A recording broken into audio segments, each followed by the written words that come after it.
Good morning, my friends. It's your old pal PeaceLoveMusic with another Let's Go morning show brought to you live by the Organized Media in partnership with Bitcoin Live Decentralized Broadcasting. It is Friday morning, the 22nd of November. Bitcoin's rising. We could see $100,000 Bitcoin during this live broadcast today. That would just be an excellent way to start into the weekend. Not sure if that's going to happen, though. We'll see. It seems to be kind of consolidating around that 98, 99K for a little bit. My ticker didn't stay correct. I hope everything else changed. Yep, the other ones all look good.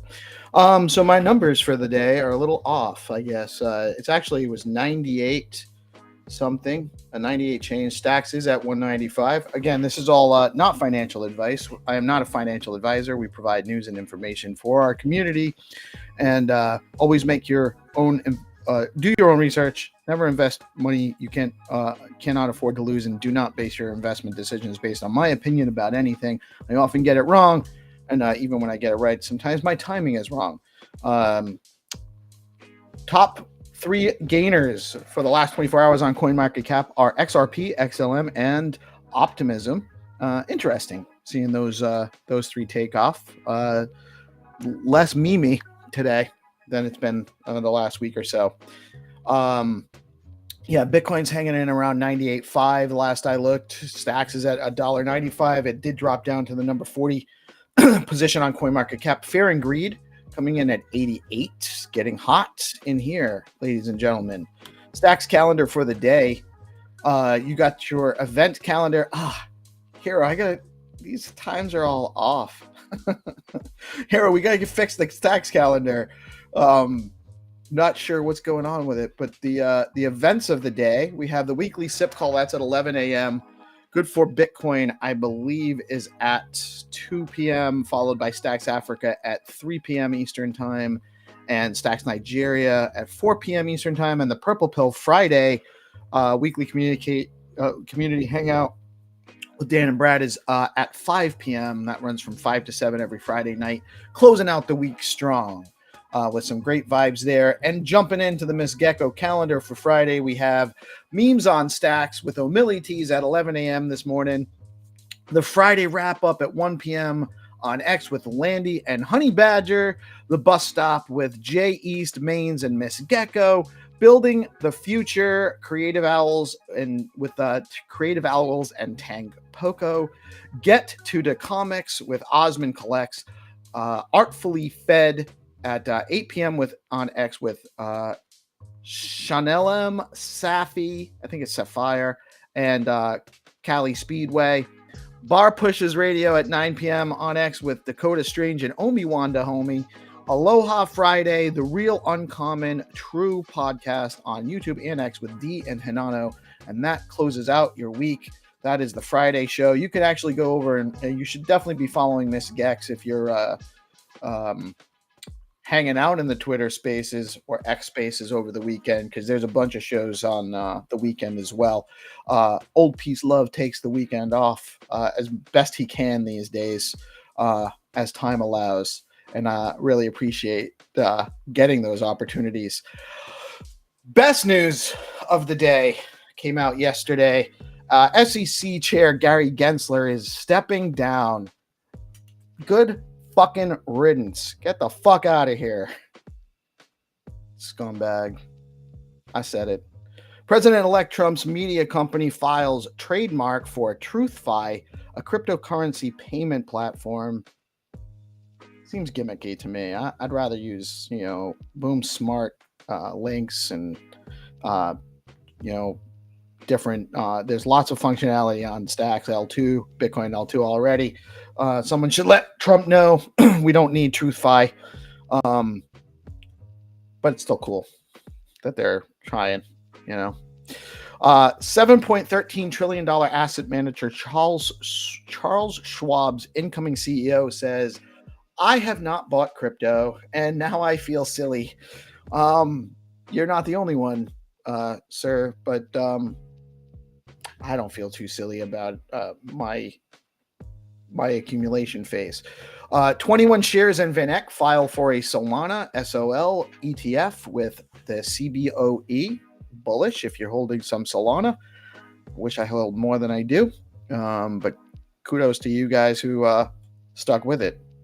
MicroStrategy raises $3 billion to purchase more Bitcoin. This guy's just getting more and more money for his Bitcoin to buy Bitcoin for his project daily. It's insane. Kudos to you, Michael Saylor. President-elect Trump's Crypto Advisory Council is expected to set up strategic Bitcoin reserve. That's interesting. Reserve. I thought it was going to be DOD. Maybe it will be. Maybe it won't be. U.S. Senator Cynthia Lummis calls for the U.S. government to sell its gold and buy Bitcoin. Yeah, that ship is leaving the port, people. Get on it. We're going to be left behind. We're going to be left behind if we don't do this now as a nation. Bitcoin miner Marathon Digital raises $1 billion to purchase more Bitcoin. That's $4 billion in the last two news items. Spot Bitcoin ETFs surpass $100 billion in assets. You guys seeing a trend here? SIP 029 Stacks Bitcoin halving alignment proposal vote is live now, and I should put up that QR code so you guys can get over to stx.eco right there. Just scan the QR code, or you can go to stx.eco and vote yes for SIP 29 and make it a smooth launch for SBTC. That's very important for our ecosystem to get that done. Do not buy bot, or maybe you should. I don't know. Again, don't take investment advice from me. The bot trap token launched on Monday. I gotta fix this crawl as an exercise in how to run a bot trap. But fast blocks made it hard. It wasn't just the fast blocks. Actually, there was a bug in the in something on STX City, which we made them aware. We did not exploit it on purpose. We made them aware of it, and but it made the experiment not go the way we thought it would.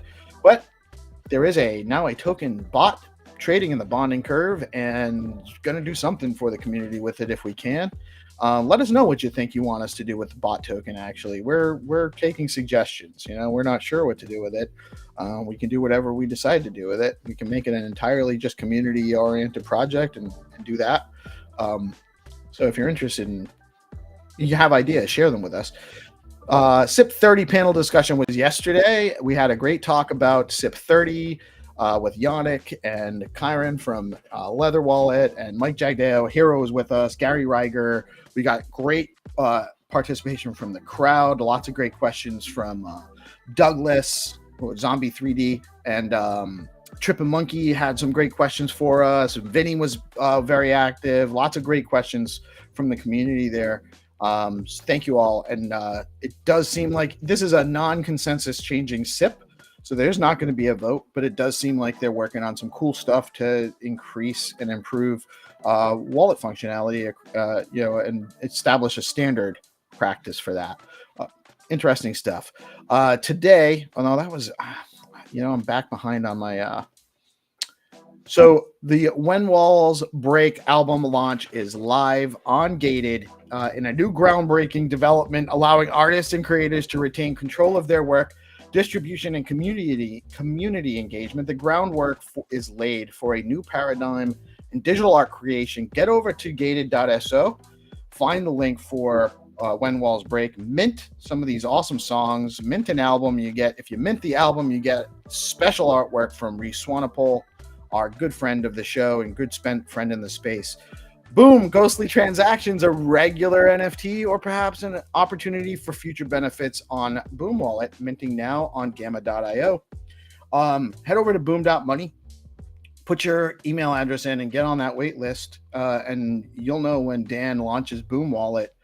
You can participate early. And if you mint one of those Ghostly Transaction NFTs, only 7 stacks on Gamma right now, they may come with future benefits for Boom Wallet users down the line. So it's a great way to support a really interesting developing project in the space. And get over to zeroauthority.xyz. There's a bunch of bounties on there. I didn't actually count them this morning. It was 8 the last time I looked. You can earn many different tokens, including STX, Rue, Leo. I think there's one on there for Welsh right now too. A bunch of stuff on there. Get over there and participate. And so let me actually just say, I got some people in the chat. What's up, Squid Fin? How you doing today, brother? GPSC, homie. Yeah, I don't have much XLM. I think I have 0 actually. I might have an old wallet that has some, but I'm not sure if I even have access to it anymore. But rooting for you, Squid. Hero Gamer, what's up, man? We got to fix that calendar. Anthony, do we need a business development team instead of Munib trying to shill it? I think what Munib's doing is just fine. Do we need a business development team? I don't know. I'm definitely trying to develop business around here myself, to be honest. Because we need to set the right time zones on the page. I have the time zone set on events for East Coast time. It's all messed up in there somehow. I don't know. Well, if not, you'll have to show me or send me a screenshot or something. GPSC. Deorganized is where it's at. Thank you guys. Thank you. Good morning, everybody. Haddy, what's up? Haddy's coming on to chat with us in a minute. Why is it?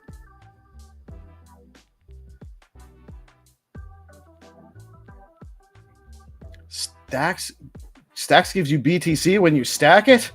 That is actually something we need to talk about more, Anthony. You're absolutely right. People don't realize that all you have to do is hold STX, lock it in, and you're earning Bitcoin. That actually is something very important we need to let people know about. I have some great guests this morning. We got Jack Binswitch in the house. What's up, man? Good morning, Jack. How are you today? I'm ready for Bitcoin to break 100,000. Drinking so yeah, man. Where are we at? Did it do it while I was rambling? No, not yet. We're gonna get there though. It's coming. We got my right hand man, Haddy in the house, looking sharp as ever. Good morning. A little nervous. Am I about to get whacked over here? Got the hitman in the house. No, it's always the same. I'm gonna have to say that every time from now on. It's the black shirt. You've got the check shirt. I've got the black shirt. Yeah, that's it. We're just waiting. Yeah. We're waiting for somebody, aren't we?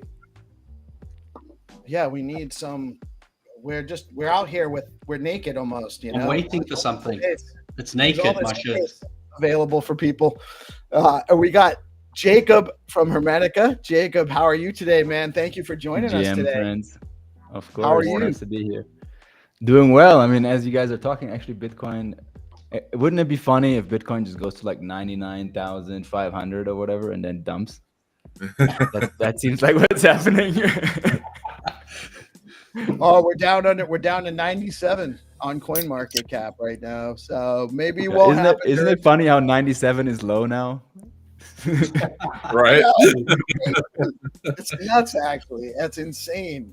I feel pretty good about it, to be honest with you. I'm not selling yet, so these are almost trivial. What do you sell it for? That's the question. That's the question people need to come to terms with. Do you sell it for real estate that's going to the value against it? Do you sell it for fiat? People have so much to learn. I mean, it's just a new paradigm, man. That isn't. Well, yeah. You're right. It's like, do you buy real estate's not a bad investment. It's not a bad investment, but it might not be as good of an investment as Bitcoin. Right. Well, it depends when, right? Like real estate is a good investment at some times, but it's not the best investment at others. And I think real estate in general is quite overvalued.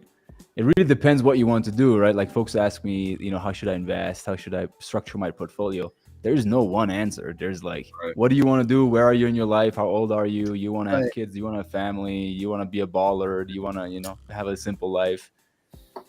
Very different portfolios. It's different for every person's.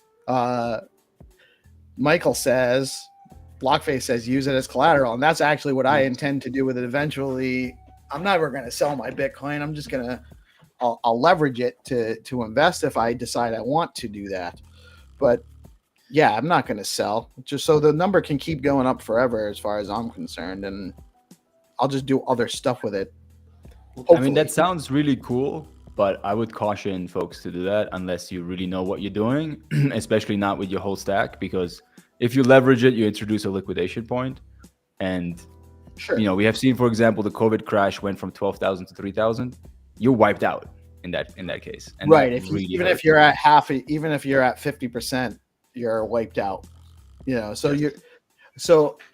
I'm very risk averse. I have 7 children.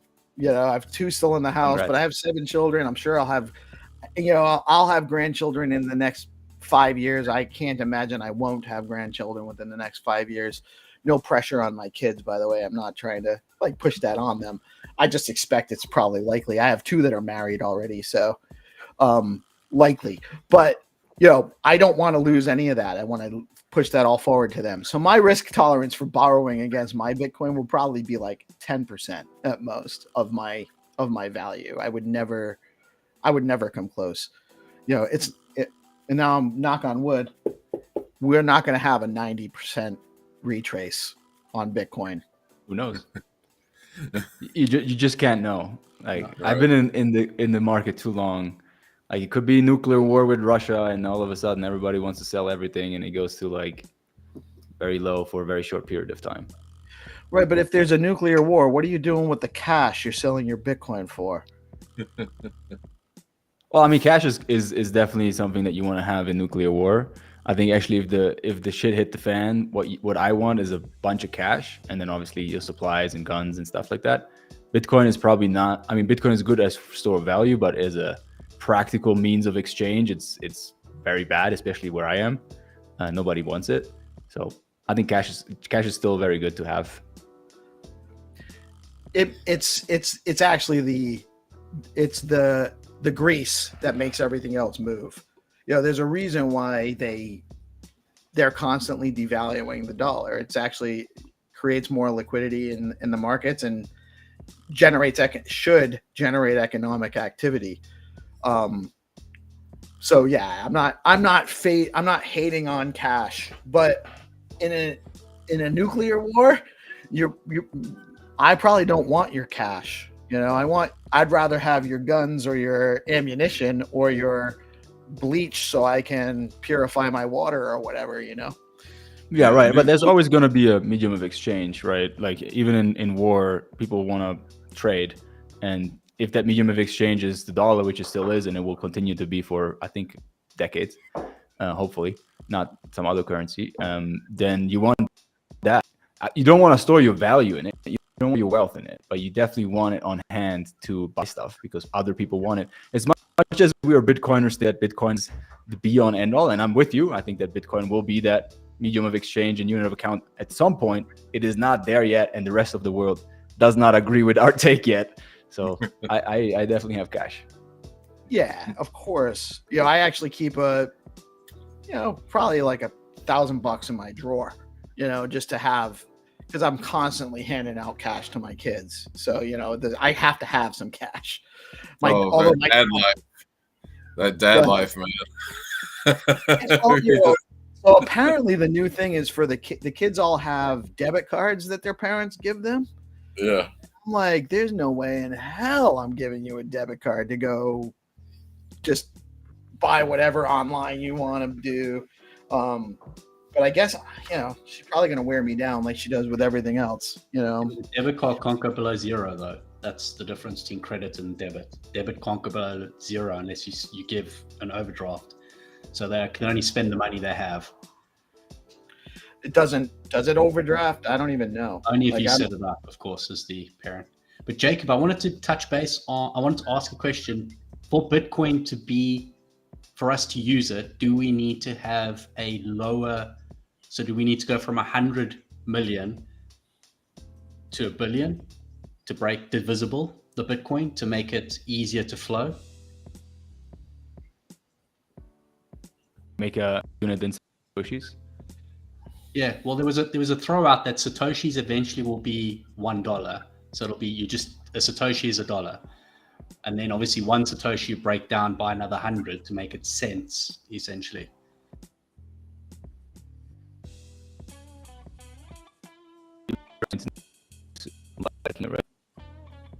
Oh yeah, you're lagging.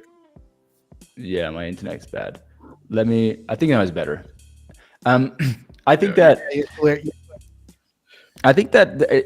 potentially, I think there's also a world, and this is actually interesting to think about and discuss. There's a world where Bitcoin is not the medium of exchange, but Bitcoin is the collateral asset for a new banking system. And we actually go back to what was in the US for some time, the free banking era, where you essentially have multiple dollars that are all on the gold standard, but issued by different entities, different institutions, and they're actually fractional reserve. As much as that's like hearsay in Bitcoin, right? Fractional reserve does make sense in an economic setting because that allows the expansion of credit and expansion of the money supply, which is actually really good for business. And so I could see a world where, I'm talking also my book, right? Like Hermetica is the first dollar on the digital gold standard. Like that's what actually right now it's fully reserved. There's no plans to make it fractionally reserved anytime, actually. I think fully reserved is the way to do it. But you can see a world where maybe in 50 years, there's so much trust in the institutions that it allows for some fractional reserve. And then we actually have a unit of account that is not Bitcoin, but a dollar that is backed by Bitcoin, if it makes sense. And I guess the unit of account would still be Bitcoin, but it would not be fully reserved. So you could actually expand the money supply and therefore expand the units of Bitcoin. We're not, because if you have a fixed money supply, that actually is quite challenging for trade and economic expansion. A fixed asset as collateral, that makes a lot of sense, obviously. Yeah, you could see that being a thing. Definitely. I might not live to see it, but you could see it happening if we're going to wind up, with Bitcoin doing what we all think it's going to do. 100%. Well, you said if the institutions are trusted, build up trust, but I think it's actually more that they're open and verifiably reliable. Yeah. So we won't have to trust them, and then it makes sense. There's always a little bit of trust, right? Like there always is, like in institutions there's some trust, but I think yes, we're going into a world, and again, I think we're pioneering this. We're going to be showing our reserves, our full transparency of what everything's going on in the protocol, so people can, as you said, just verify it themselves, right? Like how much Bitcoin is there? I don't have to trust your word. I can go. Exactly. Same thing with like real world asset tokenization and stuff like that. It's verifying what's actually there, which we might have a little bit of a shock to the system when they have to actually prove what's actually there right now, because there may not be quite what they've been letting us think that's there for in Like certain carbon credits. like carbon credits or gold. Where are the carbon credits? Yeah. Right. You see all those nice planes and limos and stuff that go to Davos. There's where your carbon credits went. No, I mean there's an open market for carbon credits at the moment, and there's different pricing depending on whether it's a European carbon credit, whether it's an American carbon credit, Australian or Chinese. There's different prices for all of them. So there's a whole big marketplace just for carbon credits. Yeah, it's interesting. It's a little strange. Yeah. That's probably what they think about Bitcoin. They probably sit around and talk about Bitcoin. They're like, yeah, it's interesting, but it's a little strange. No, fair enough, man. Yeah, I'm sure they do. That probably is exactly how it goes. Although carbon credits seems more like a scheme, right? Like we don't need them unless there's an establishment saying we need them. It doesn't actually do anything. Yeah. It's also, they're created by audit firms, right? Like audit firms say, okay, yeah, you've planted this amount of trees. Here's your carbon credits. Go at it. And you can sell it to the syndicate, whatever, do something that is, I don't even know. I think it's just one big nonsense, to be honest. But stealth it seemed like the plan to move us off the petrodollar to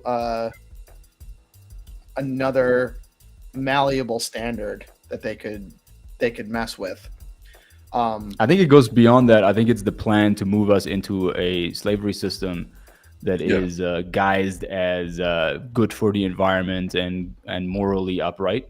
But it's really it's just a slavery system where you have a central entity that is allowed to issue a specific credit that you have to abide by, and part of that is moving away from petrol chemicals because it allows them to control it better, because if it's all electric then that can be more easily controlled, right? But that's just one move away from meat. Yeah. I totally agree. The plan is control, and by any means necessary, really, but it does seem very dystopian as far as what they seem to be trying to establish as a global, on a global scale. And I think that the recent election was actually a resounding rejection of that. That's really what happened in the U.S. And a lot of people from outside of the U.S. that I engage with, again, anecdotally, we're all rooting for this outcome as well. Like, the people know, people understand. I mean, they may not know all of the deep nitty gritty of it all, but they understand that there's something wrong with top-down centralized power structures, right? It's not. Well, it hasn't been working out very well for your average person, has it? Like that's you're just past the point where you can pretend like there's any other outcome other than you work harder and harder and harder to have less and less and less. So that's the ultimate teacher, right? I mean, if you look at history, just look at European history. When does the revolutions really foment?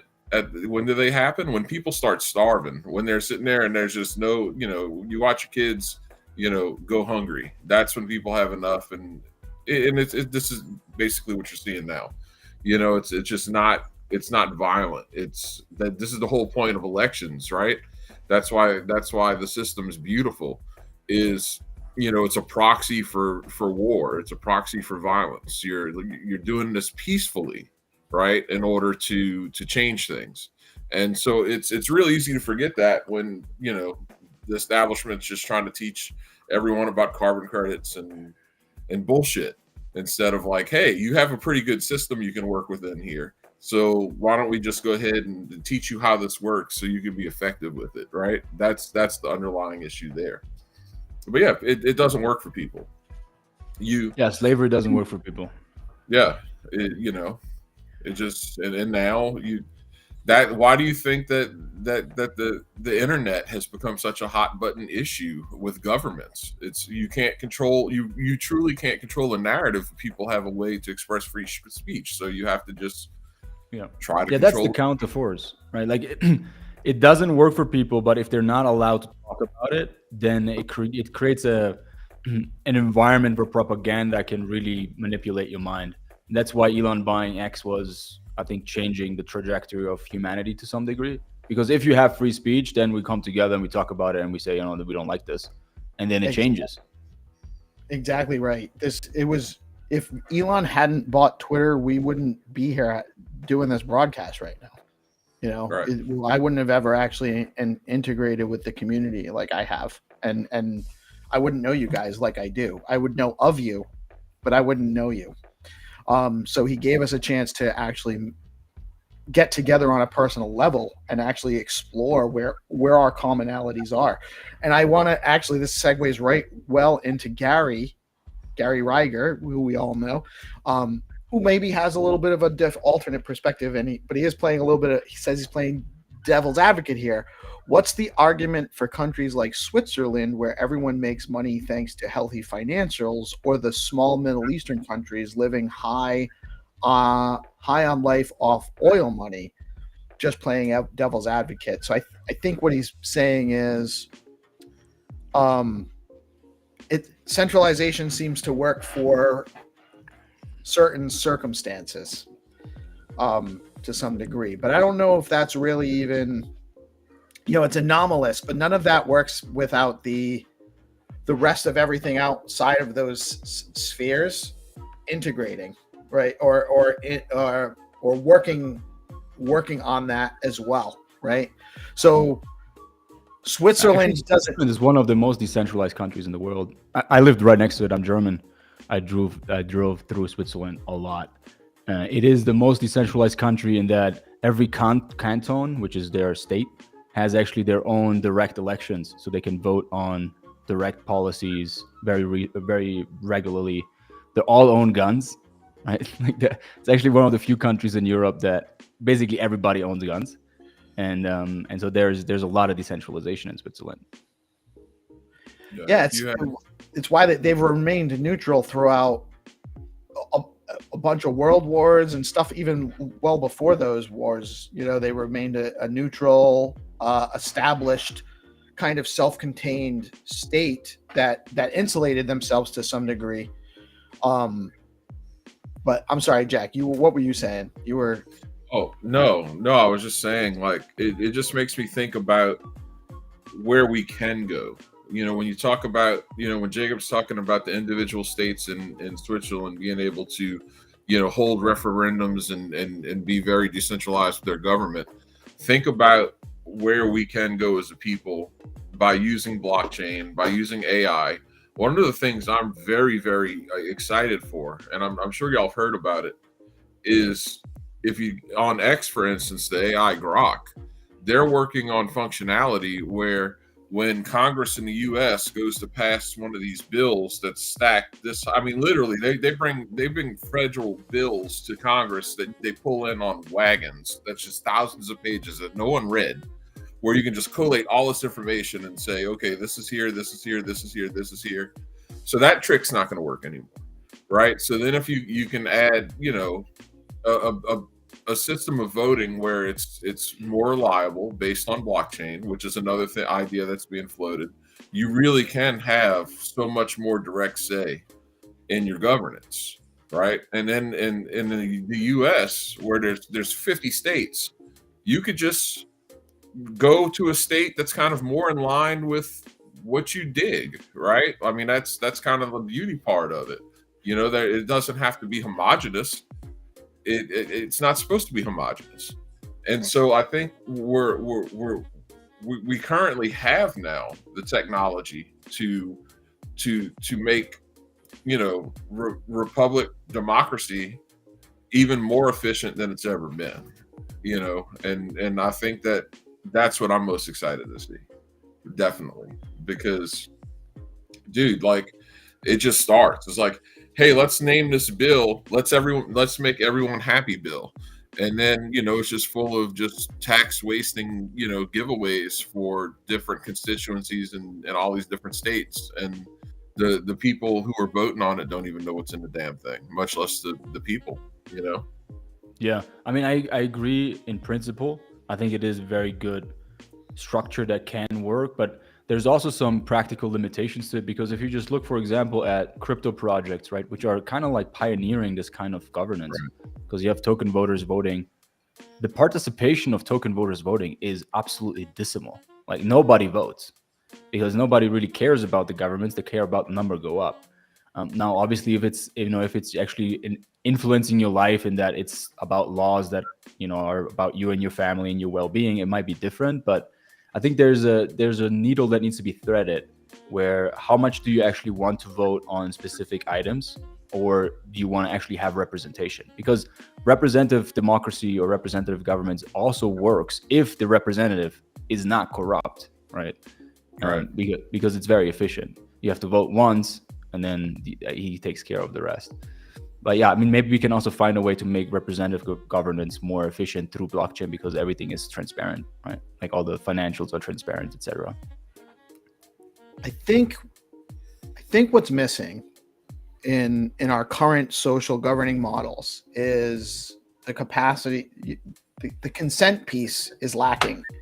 Like, you don't have a choice in whether you adhere to the outcome or not, right? You're forced to just, like, so I think there needs to be an opt-out piece, at least at some organizational governance levels.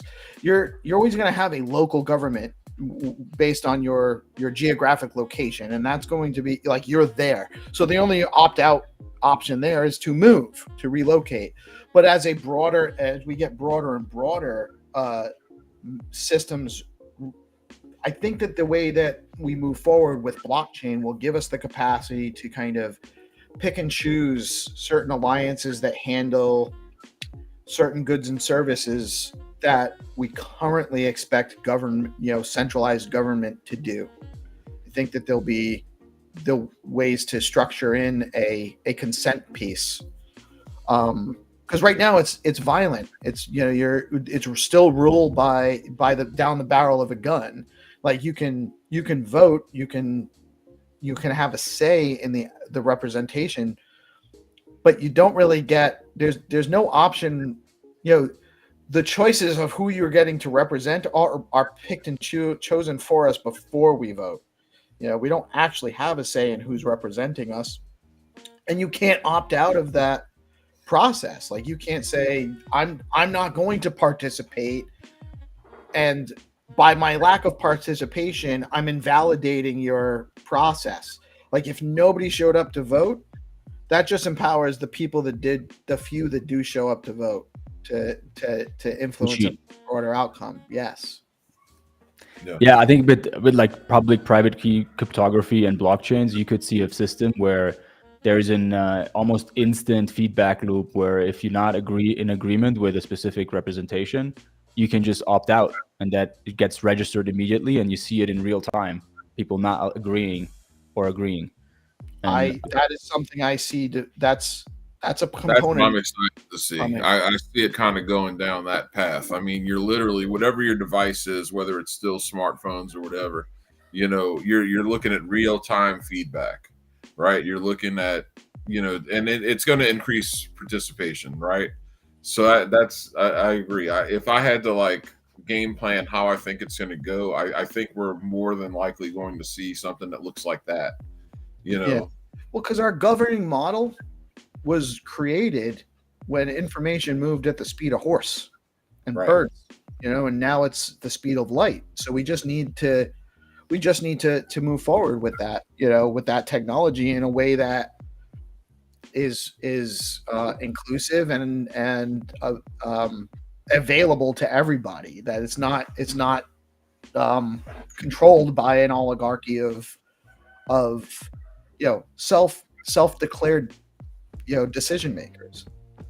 So which is kind of Peace, we had that conversation last week about, so I'm keen to hear what Jack and Jacob have to say about it. What about staked for citizenship? So you stake a portion of your Bitcoin. It doesn't leave your custody, but you stake it for citizenship. So you participate in an economy or a state or region through your Bitcoin. And then obviously you can layer on top of that your voting rights, yay, nay. You can vote yes or no based on top of that. So that gives you your vote. Yeah, I think you're going to see that. I think the network state is inevitable anyway. And I think that that's probably something you're going to see in these parallel societies that will be, their foundational layer will be like digital money and more than likely Bitcoin, right? So I think that's probably inevitable. We got to get Electra here when she's done with the network school. We got to get Electra on here. I think we actually had this kind of system at some point in the US or also in other countries where it was only the quote unquote gentlemen that had land that were allowed to vote. And that makes a lot of sense in my mind because those folks actually have a vested interest in society running smoothly because they have to protect their assets, and they have also shown that they can be productive and accrue value to themselves, right? And so I think that staking some sort of value, Bitcoin obviously is the best form of value in my opinion, is that in principle is the same as the gentlemen of old being able to vote. I think it makes a lot of sense. I think at the same time, it needs to be a system where if you don't have Bitcoin, you can't stake it. Maybe you're not allowed to vote, but you definitely have the rights that a normal citizen has today, less voting. Yeah. And what about sorry, Jack. Go ahead, Haddy. Okay. No. Okay, I'm gonna shut up for real this time. Okay, sorry, Jack. I wanted to ask Jacob because Peace and I had the conversation. It was really interesting, which Electra said as well, was if you staked your Bitcoin, you could then create a liquid version of that, and the government could then utilize that Bitcoin in a DeFi mechanism, and that would be offsets. There wouldn't be any tax. So they would use your asset to create funding to fund the government or services, depending on what you opt in or opted out to. So they could use your Bitcoin, although it's still your custody, they can use it to earn yield on it or to create something out of it. I think that's a little bit dangerous because that means that you can lose the Bitcoin. I would, because if there's yield or risk, then there's always the risk of losing it. I think it could be a system where it's liquid, but you just basically get the liquid token back and you can use it throughout DeFi or other systems. But I wouldn't give it to the government because that just leads to a tax, right? I think that the government has to be funded in different ways, and I think also the government has to be significantly lower so it doesn't actually need that much money because you can automate a lot of it with AI and other technologies. So what does the government actually really do? The government should serve the people and just be an administrative layer on top of that. And anything that has to do with administration can be automated to a larger degree.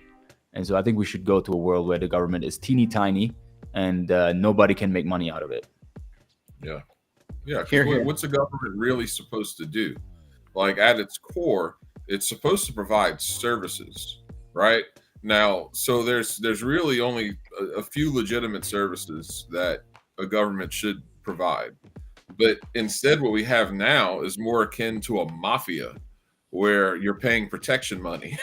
that's exactly like what it is. It's actually, you're basically that's exactly what it is. It's organized crime right now. Yeah, and the IRS is potentially not actually constitutional. No, right? So that's why they had to pass it. That's why they had to pass it at like Christmas time with no one there and no vote. The creation of the Federal Reserve and the income tax was all very, very sketchy and shady because nobody would have voted for it. It was forced upon us. We'll see what happens with this current administration. They're saying a lot of things, but we'll see. We'll see. But I mean, it's a start getting the government to be more efficient and leaner and just less involved. Like we don't need them dictating to us what we can and can't do in most circumstances. otherwise peaceful people that are engaging in consensual exchange and nobody's getting harmed should be left alone, period. Right. And that should be the main focus of what we allow government to do. And it's also right now there's a fundamental paradigm here where people can exist without a government, but a government cannot exist without people. So people are the prime existence, not the government. The government is secondary to the people. And right now we have it backwards, where the government is, in a lot of places and in a lot of cases, it sees itself as more important than the people it's governing. And it's really very problematic, actually. Yeah, and the mechanism that is achieved is actually the media. So what you guys are doing, decentralizing the media and creating like a citizen journalist movement and voice, is actually the way that you take away the power from the government, because folks are prone to be brainwashed. And if the government has that power to do it and control the airwaves, which it has historically, I think now it's changing, then it becomes too big and it's not in service anymore, to your point. Right. Yeah, if you look at Washington, D.C., it's like the richest place in America, like per capita. Like, why? Why is that a thing? That's your tell. That's your tell. So, like, once administration gets going, because this is a Leviathan, right? I mean, when you talk about central banking, when you talk about all of these institutions built up around government, you're talking about an absolute Leviathan. So it's going to be hard to disrupt. It's going to be hard to change. It's not going to happen instantaneously. But the fact is, like, there's so much waste and there's so much fraud and there's so much abuse, and there's literally no reason why the richest place in the United States should be neighborhoods around Washington, D.C. Right? I mean, this is supposed to be where your public servants, go and live so they can more effectively provide public service. But clearly it's broken. And the thing is, it's fixable. And to Jacob's point, if you're just watching traditional media and that's your only offering, you're getting the stories that people want you to hear. And no one wants you to hear about the grift. No one wants you to hear about, you don't need to know how the sausage is made. You just need to focus on, oh, look, a chicken, right? Like, you just need to, oh, look, a squirrel. Here, check this out. Go pay attention to this, not to this. Don't pay attention to Leviathan. And that is like the big paradigm shift, right? So if Bitcoin is money that is based on time and energy, where's the value in decentralized media? Where's the value attached to information? Bitcoin's also a good store of information, right?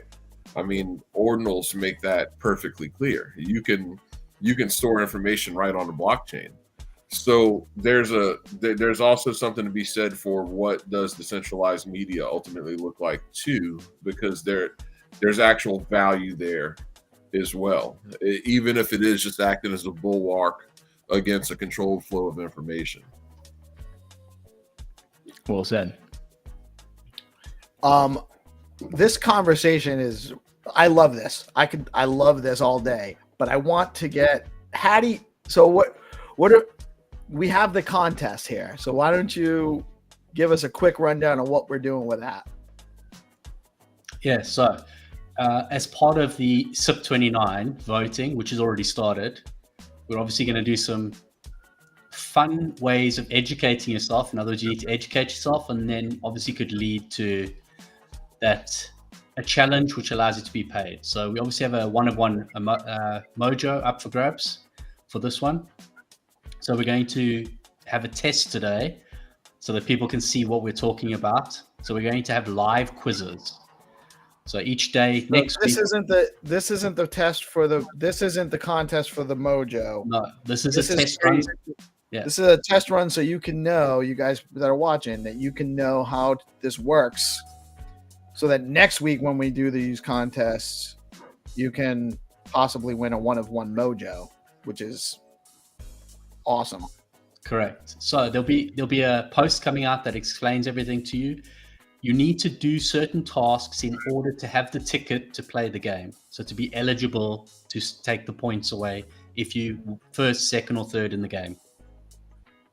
So you get a point for completing the task. You'll get a point depending on where you land up, 1, 2, or 3.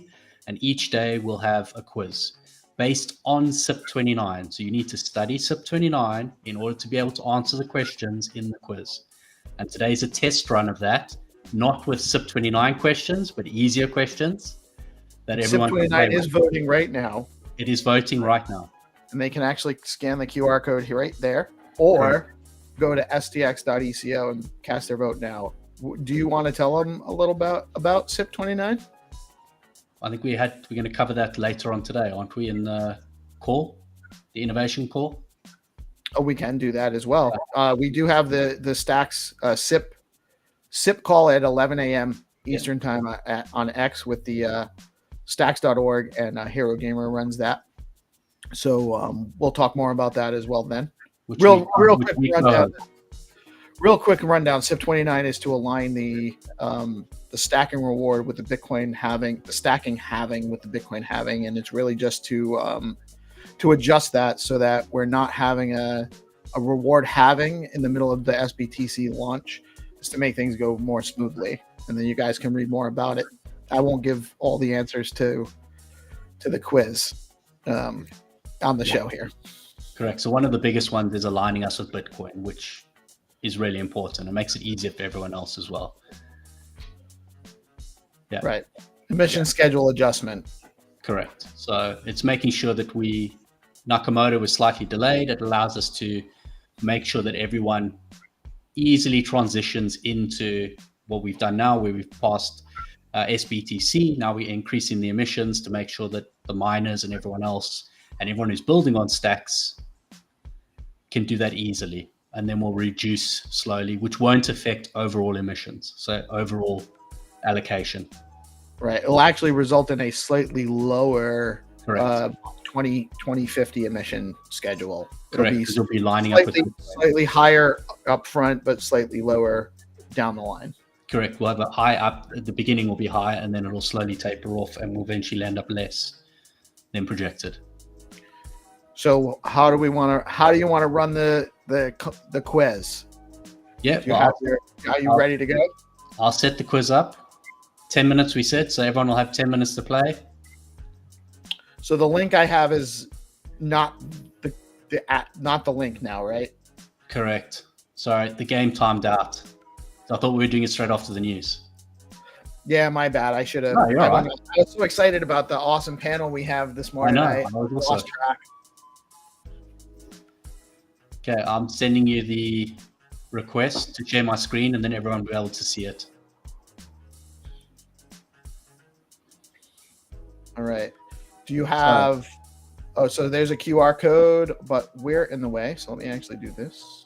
So if everyone goes to gimkit.com/join, then you'll have an opportunity to enter the code.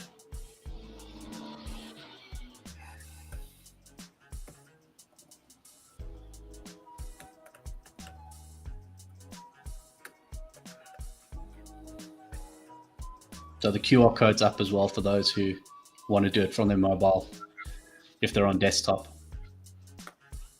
So that code is the 671676, and that's actually the same code as what would be at the end of the URL.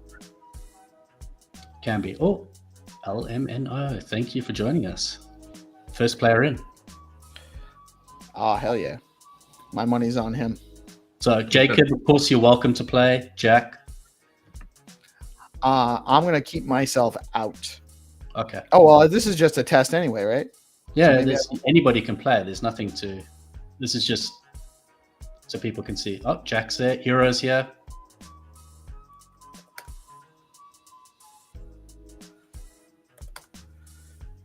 So...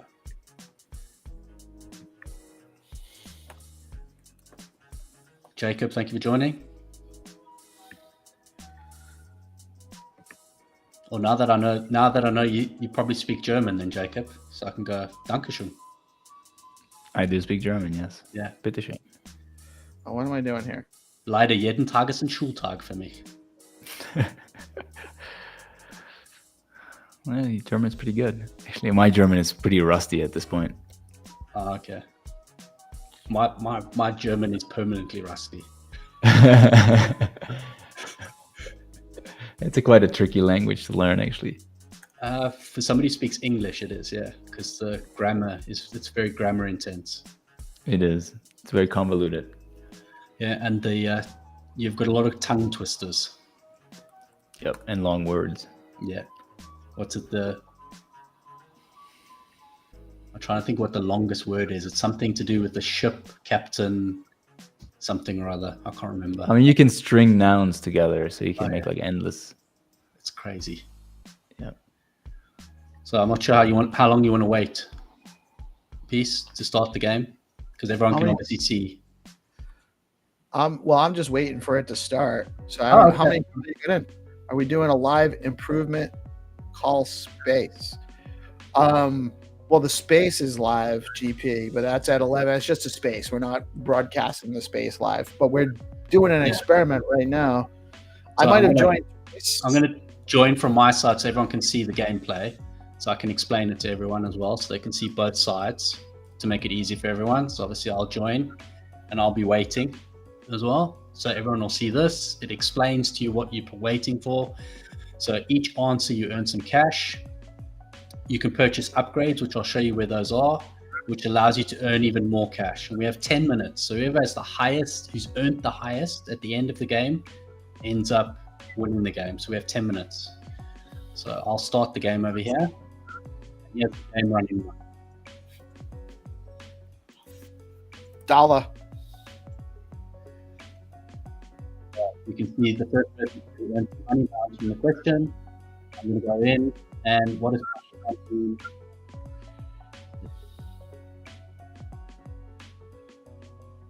what is the pump down is so I can go to the shop, everyone can see, and you have all of your multipliers that you can upgrade, and then this here. Then you'll to see also at the bottom. At the bottom, you've also got another tab here, which means you can also, when you can buy further things, you can blur out screens. There's a whole bunch of ways that you can stop your opponents from progressing. So there's ways to do that. There we go. How many questions is it? In total, I have 25 questions.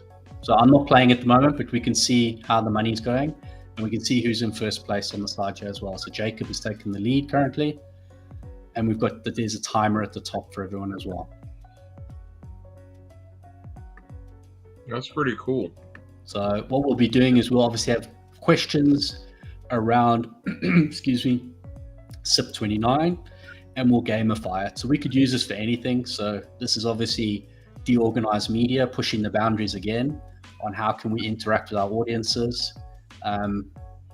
We can obviously have gameplay now, and we have other games that we can play with as well. But essentially, you take questions and you will then put your questions in here, and then people will go through it. The questions will repeat themselves. The order of the answers will also vary a bit in positioning. But yeah. So I do recommend you go in the background when you have enough money, buy your multipliers, because that increases your earning capacity per question. And then also you have the ways to hinder your opponents. So you can say here, you've got pumpkin pie, you'll pie other players, which means they won't be able to visit the shop for 15 seconds. So it inhibits them from being able to buy upgrades. You can have power-ups, you can double your earnings for 60 seconds, you can outnumber. So there's a whole bunch of things here that you can go into the background and buy. Things do go up in price as the game goes up as well, the same as your questions. So when you do your upgrades, each time you upgrade, the price will go up. So you can see for each level, the price will go up. So you'd need to earn that amount of money in order to acquire that upgrade. So for those who are on mobile, sometimes you're going to have to jump from shop to questions to help you.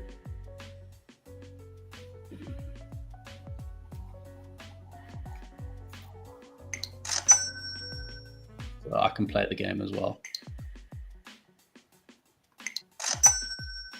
You could expand this by tokenizing it for noobs, and just kind of, you could start from the wallet on, right? And you could just tokenize the whole thing. Let them get their deorganized test tokens or what have you, and then we can maybe, I don't know, we could maybe take and make a merch store, and you get a discount based on your token. How many tokens you have. We'll see if we can tokenize pieces, merch out pieces hair or something. It's all shiny and soft from all the zest in my hair, if you ask off my lawn. So yeah. So I'm Jacob's making lots of money. Yep. So again, remember to go into the store. Remember to buy your upgrades, which then allow you to earn more money per question.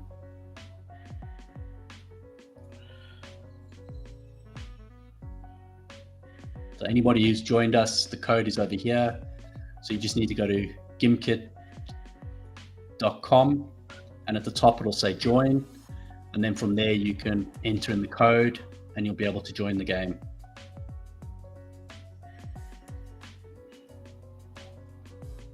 So we're halfway through the game now, and Jacob is still very much in the lead. Number 2 is very far behind. So Hero's not that far off number 2. Peace is a little way off. Jack somehow disappeared. Yeah, my ADD got the best of me. You thought you're going to trade real time in the background for actual money. You're not looking for this internet money. You're looking for the real internet money. Yeah, Peace has hopped right up to number 1. I think it's because Jacob has bought something. Yes. So you're gonna skyrocket very quickly, I assume. You're a multiplier 4 already. Hero Gamer's upgraded as well. So we also can see everyone upgrading. Peace is up to 3 as well. There we go. Jacob's overtaken. It's probably going to skyrocket now.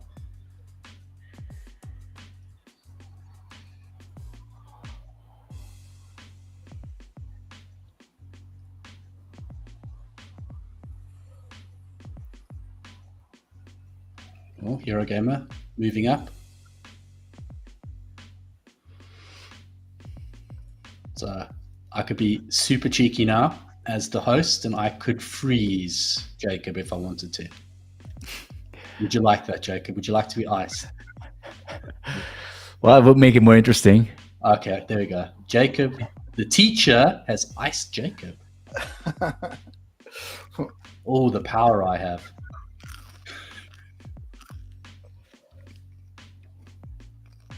I'll be back. So let's see if can Peace make a dent. We need more questions. Yeah.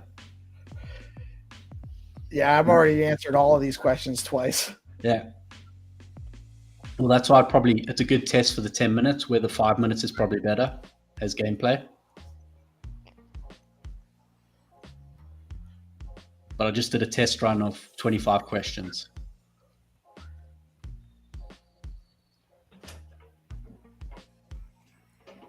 No, it's a great educational tool. Yeah, it's cool. There's lots of potential here. Well, this is about getting people educated with SIP, because one of the biggest things is we have 3 parts we'd like to cover in the SIP. Is education, so making sure people understand what the SIP is about, so having relevant questions. The second one is getting people out to vote, so they feel they're educated and they know what the vote's about and why it's important to the ecosystem. that we have their involvement. And then obviously the last one is having fun. So, because it creates community.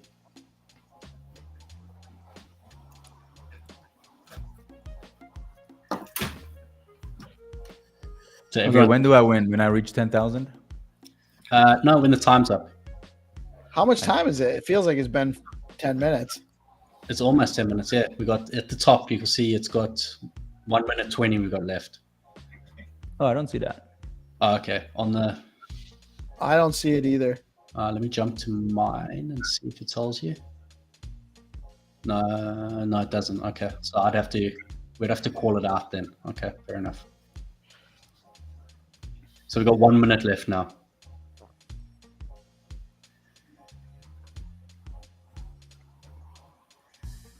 So Jacob is double Peace at the. Oh, maybe not. Peace is coming back.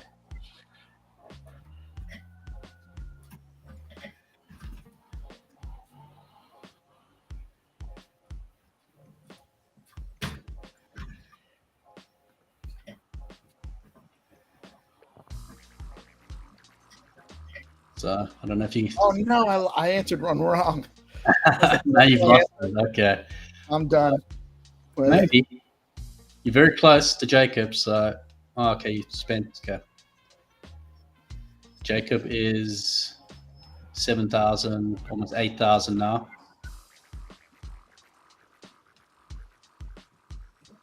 So I think his multipliers are a lot higher than yours now.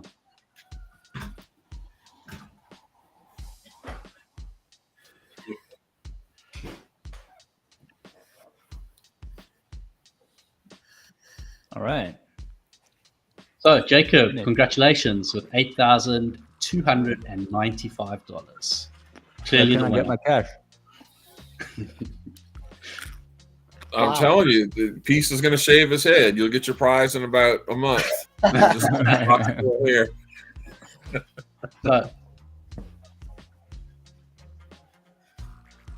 No, that's really cool. That's a good initiative, and it'll be fun for people. Because I don't know if you've been watching like the different videos coming across social media. You know, you've got the brand noobs here, right? And they're primarily like right now the route is from Coinbase or Robinhood or what have you to like they're immediately degenning on Solana tokens, right? yeah. It's kind of like how back in the day when I got on, you know, I went straight to like Bittrex. Right, like I was like, okay, cool. And then you further degen and the trade ogre and all these different other, so you're seeing that, but you're still seeing that it's still people and they're still brand new and they're still have so much to learn. And I saw some people talking about like Stacks price action earlier, and it's like, look, man, like you got to think about Stacks right now is like a alt, right? More so than what it actually is. If you're just going to conceptualize it as an alt. And when Bitcoin's running like this, it very, very rarely does it do anything but just suck all the attention and liquidity out of the room, right? And so people going to find out. It's just a matter of this is cycles within cycles within cycles, man. But this is cool. This would be a good way for when we start getting the new people coming around and learning about, especially the SIP process, because most people don't understand what the difference between just a software company and a decentralized, entity is. And so the SIP is kind of like the backbone of that, right? I mean, that's why that process is in place. So this is cool. It was super easy to play. It was very fast. The website moved quickly. So I definitely think that it's a fun experience. 10 minutes might be more than we need for those episodes, but it depends on how many players we have too. And we can always kind of play around with it, see where we go. But I definitely think that that's a cool, fun way to do SIP education, and get some more awareness about that stuff. And, we can apply it to a bunch of other stuff too. So there's more cool. gameplay as well. That's just one aspect. That's Tycoon. So there's other different types of games we can play. But I don't know. Like your feedback is awesome to figure out if this is really worth. Because I think we want to try and push the boundaries as deorganized media. Like we want to push the boundaries of how we can do engagement. I think it's a much better way to have a contest than doing like a Zeely campaign or something like that. Personally, I just think that it's more functional for this medium, for where we are, because it's a visual medium and we can get people in, we can talk to who's watching, we are getting engagement. So I think it's a fun thing to do, and if we can reward people at the same time, I mean, it makes a lot of sense. I'm keen to hear. Yeah. Then you get the AI integration, because that's really cool. Like if you're paying attention to the AI stuff with tokens right now, that's really cool. I would start eyeing that immediately.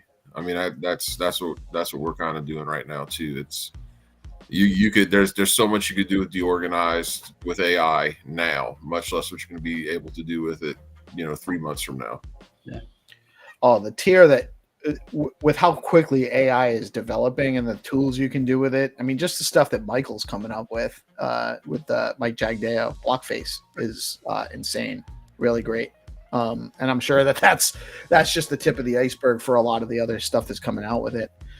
Hero said he likes that he thinks that the repeating questions helps, and that's probably true for actually getting the information we want the participants to walk away with. If we're repeating those core group of questions, actually probably makes sense for these questions are really easy, like just to help. I mean, even a noob coming in, those questions might be difficult because they'll think, I don't know what this is. They won't know terminology. They won't know what all these acronyms stand for. So it's really helping them on board into what we're talking about. And then they understand more of the ecosystem and what people are saying. But yeah, I wonder if there's even some way to incorporate that into an onboarding, like just an onboarding piece, getting people getting them some access to wallets, how to use their wallet, how to set up a wallet and all that stuff, and integrating that information to them, and then how to get a Medica and how to buy and purchase. We could do that too. We could absolutely do that. People need stable coins. And how do you pay out real USDH as a price? Seriously, we could absolutely do that. Like, the winner gets $5 even, or something like that, or whatever. Well, if you put out a video, and then you put out videos and they watch the videos, and then you have an end of that. There's do your study and then come for the quiz. Yeah. You could do that for feature projects on the podcast for sure. That'd be a lot of fun. You have, whether it's an NFT or USDH or whatever token or what have you. Hey, if you hang out till the end, you take the quiz, complete the quiz. Here's your prize pool. You could have a lot of fun with this. Yep. Totally. Very cool. I love it, Haddy. Well done. Yeah. So one of the features as well I wanted to mention, so that everyone's heard it, is that you'll need to use your Twitter handle when you put your name in, so it's easy for us to find you. No, that's really cool, man. Very, very, very cool. And it's necessary because they are coming.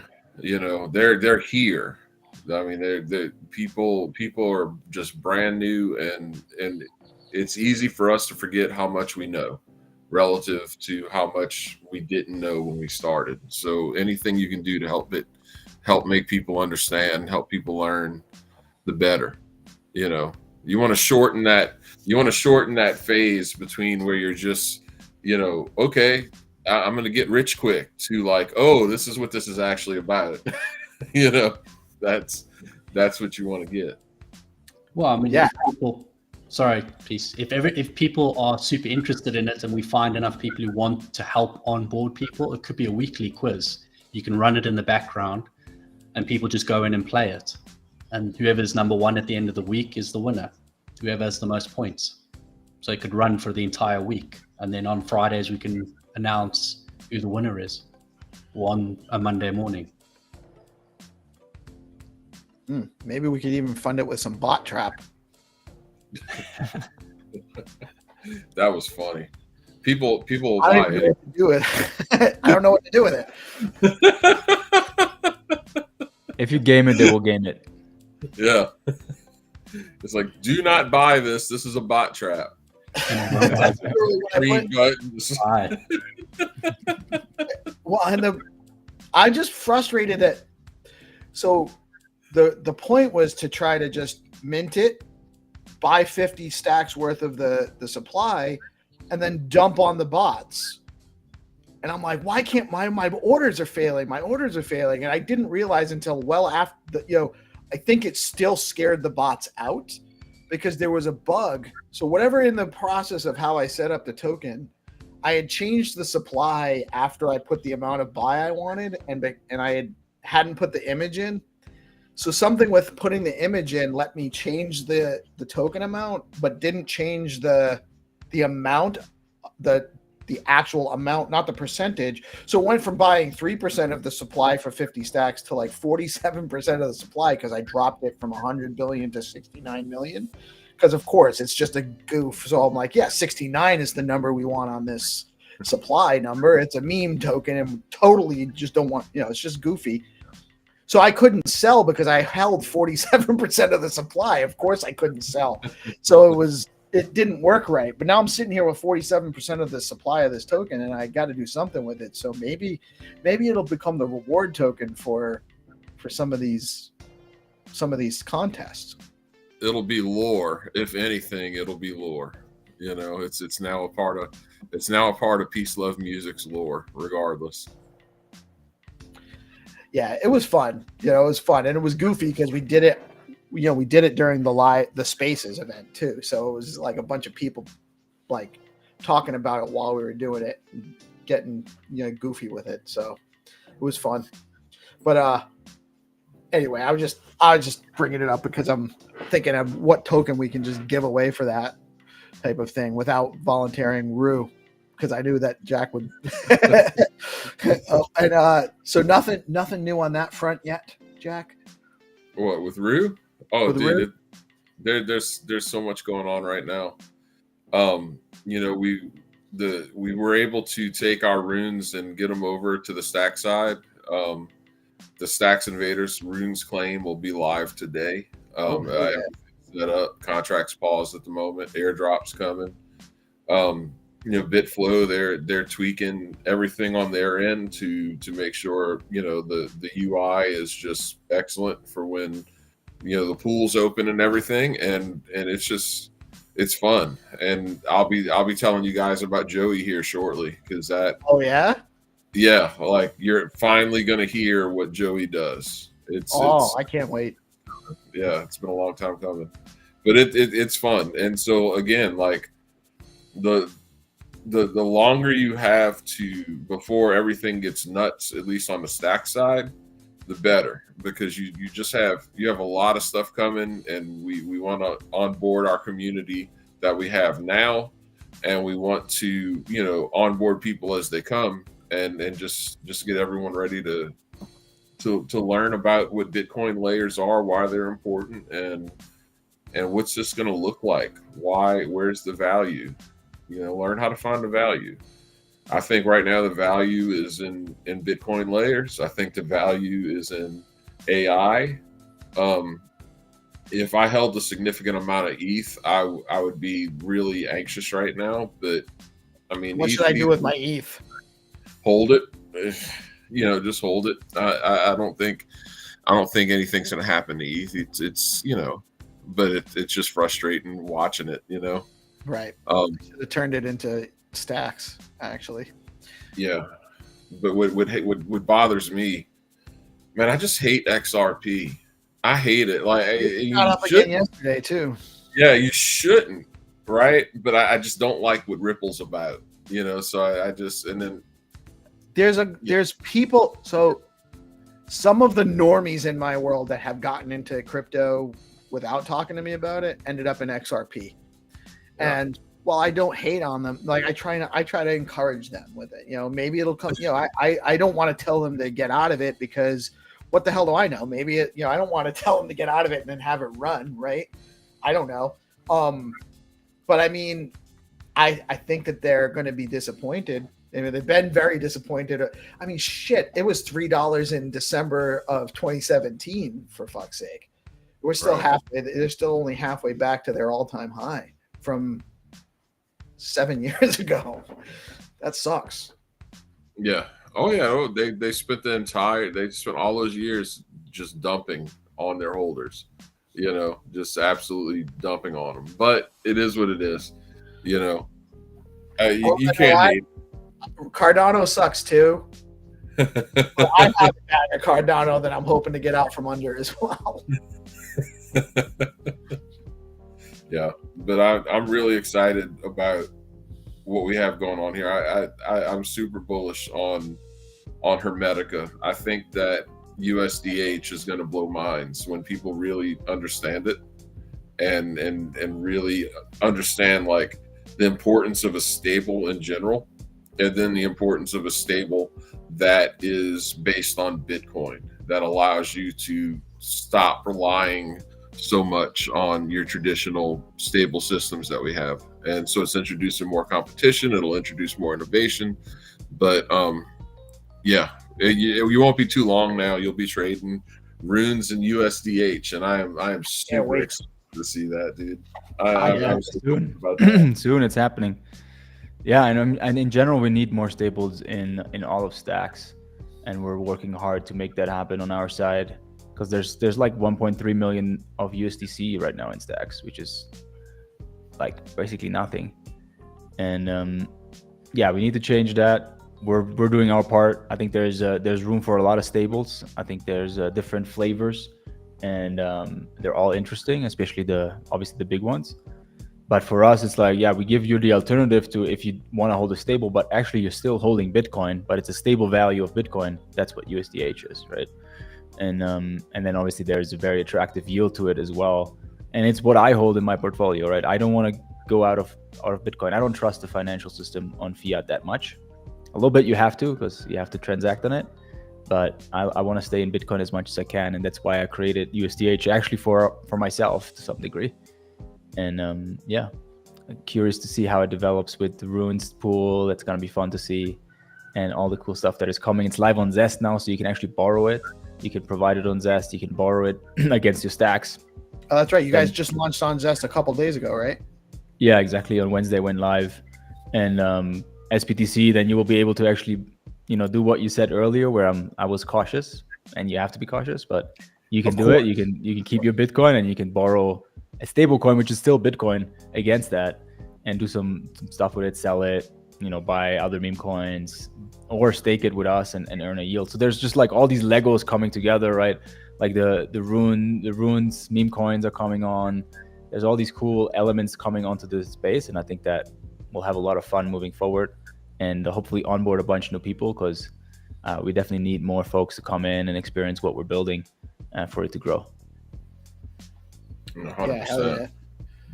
Hell yeah. And I have to do it because he's my homie and I love him to death. But GPSC wants us to shout out to shout out Joe Exotic and the Tiger King. The Tiger King, and maybe he needs to bring his I think it was Mark Killa Mark from the Peptoshi himself was actually got him to respond, I think, on Twitter. Yeah. I think I saw earlier today. So maybe we can get him into the Stacks ecosystem with his meme token. That'd be really great. That would be really great. Yeah, he had a Solana, Tiger King token, basically, right? And yeah, so like now the goal is to get him to release one on STX City. I think that'd be pretty funny. I think we should call it that bitch Carol Baskin. I like it. We could just mint that right now. Maybe that'll bring me here. Yeah, that's the fun part, though, man. And again, that's the part that just always interests me so much. You're seeing it right there. Like, what was Tiger King really? It was the show that everyone watched when they got locked down, right? At least in America, right? It was a show everyone watched during the lockdown. So what is it really? It's culture. And now you see that culture influencing crypto, and you see the crypto influencing culture. That's just a microcosm of what's happening and what's going to continue to happen and expand in these next few years as crypto becomes more mainstream. But that's what makes it just so cool. You know, like, how could you not be just inordinately fascinated by this, right? I mean, it's just it's absolutely brilliant. I actually missed it. I don't watch anything, but Haro says he watched it. So I've never seen it either. But yeah, I don't watch. I've TV never at seen all. it. Yeah, I've heard of it.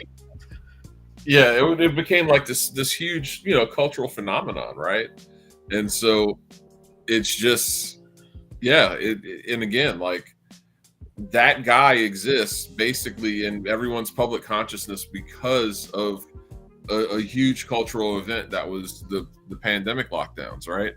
So it's just, I don't know, it's just cool to see how this works. I mean, and now, if that show had released under normal circumstances, who would have watched it? Maybe, right? It might have not got any attention, but it became like this huge, gigantic thing on the internet. And now, you got that guy releasing meme tokens.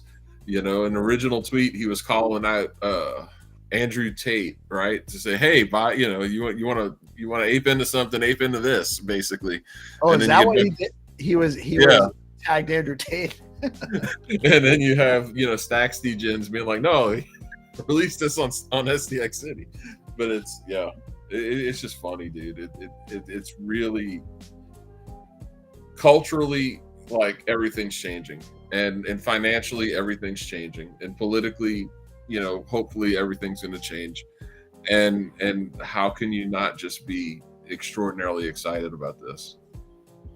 Hell yeah, man. Hell yeah. So I've had you, I want to be respectful of everybody's time, and I want you guys to come back and talk with me again. So I want to make it easy to end the show, because I'll just talk forever. This is a curse I have. Even when I'm dealing with real estate clients, we're talking after a showing, and I have them there for an hour because I just talk and I ask questions that get responses. So we've had you guys for an hour and a half. Super great conversation. I loved it, and let everyone have a last word before we wrap up for the day. Haddy. Oh, okay, I'll go first. I thought we were going to let our guests go first. Okay, I'll take it then. I wanted to say, Jack, thank you for coming on today again. And I think let's make communities great again. I think that's what we need to strive to do. So that's one of the mottos. All roads lead to Vegas. And Jacob, thank you very much for coming on today and talking with us and playing the game. It was amazing. Thank you for your time. Yeah, thanks for having me. Absolutely. I can go next. Always a pleasure to hang out with you guys. I'll be back and we can chat more about the mysteries of the world. Jack, always a pleasure. Jacob, we'll be dropping some off soon. Yeah. Your Twitter handle is Jacob_BTC. Yes, sir. That's right, with a K. Jacob _BTC. Hit me up there. Let me know if you ever use USDH, what you think, and how we can get better. And yeah, looking forward to Vegas. We're actually planning something ourselves, and I'll send out the invites. It will involve cigars, most likely. Let's go. I'm a big poker player. I used to be a professional poker player back in the day, so I'm very excited for Vegas. If it's not too big of a pot, I'll happily play with you and give you my money. I mean, my pots tend to be quite big, but there's actually the World Series at the same time. It was wow, well timed. So I'll be playing that most likely, and I can't wait. Very cool. Oh, awesome. That's wicked cool. Haddy, Haddy, I want to make sure I got yours right. It's Brendan, Brendyn Hadfield. I'm only getting those because our new friend Andrew Rocket asked to drop everyone's handles in the ticker, so probably getting a few follows. Okay. From he's not. We're already friends, so he doesn't need mine. But yeah, Jack, what do you got for us, man? No, look, let's bring this home over 100K. like I said, we have a lot of cooking going on the Stacks ecosystem. I would tell people to just hang tight. Like, Bitcoin's got to do its thing. It's going to do its thing. And ultimately, at the end of the day, SBTC is going to be a massive unlock. This is going to drive further and further innovation throughout the space, not just Stacks. And if you're not paying attention to what Rue's doing, if you're interested in community, if you're interested in tokens, if you're interested in learning about this stuff, you should probably come check us out. And I'm just looking forward to doing this again, guys. Looking forward to Vegas. I think there's gonna be some cool stuff going on of that for sure. Hell yeah. Thank you guys all so much for coming out. Y'all have a blessed weekend. I am PeaceLoveMusic. We are Deorganized Media, coming at you with our good friends at Bitcoin Live Decentralized Broadcasting. And it's Friday. Get into the weekend, finish the week strong, and remember to touch grass tomorrow and Sunday. Put it down, take a breath, and we'll be back at you. But finish the day strong. We got the SIP call at 11, a bunch of other shows going on. Check out the calendar, check out the Stacks calendar, Miss Geck calendar, and support your community. I love you all. Have a blessed rest of your day. Peace out.